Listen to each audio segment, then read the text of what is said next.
ายทานแห่งธรรมช่วยหนุนนำแห่งความร่มเย็นเมื่อถึงคราวจำเป็นก็จะได้มีร่มใจคลายร้อนพระพุทธองค์ท่านตรัสไว้ให้พึงสังวร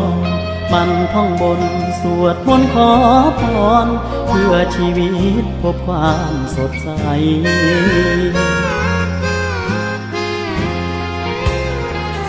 มันทำความดีด้วยการมีศีลห้าประจำละโลภโกรธหลงไปทำด้วยการท่องพุทโธเข้าไว้แม้หากต้องเจอคราวตกทุกข์และคราวเข็นใจจะได้มีธรรมะส่องใจสติเตือนไว้คอยใช้ปัญญา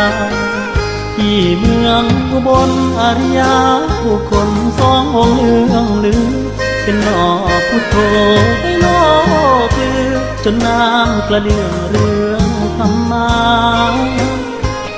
คือหลวงปู่เศร้าหลวงปู่มั่นสายพระป่าเป็นดังตัวแทนพระสัมมา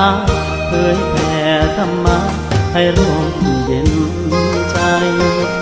วัดเรียบหน่อธรรมที่น้อมนำคำสอนทุกวันตามคำปู่เศร้าหลวงปู่มัน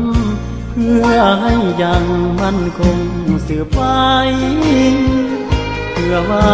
บางทีหน่อธรรมะผ่านมาผ่านไปเกิดเหตุให้ร้อน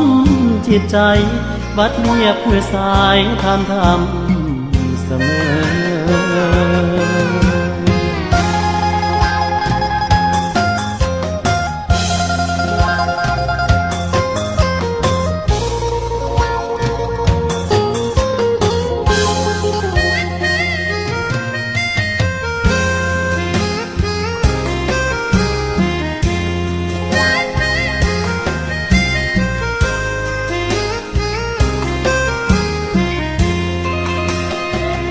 ที่เมืองอุบลอริยาผู้คนสององค์เรื่องลือเป็นหนอพุทโธให้โลกลือจนน้ำกระเดื่องเรื่องธรรมาคือหลวงปู่เศร้าหลวงปู่มั่นสายพระป่าเป็นดังตัวแทนพระสัมมาเผยแผ่ธรรมะให้ร่มเย็น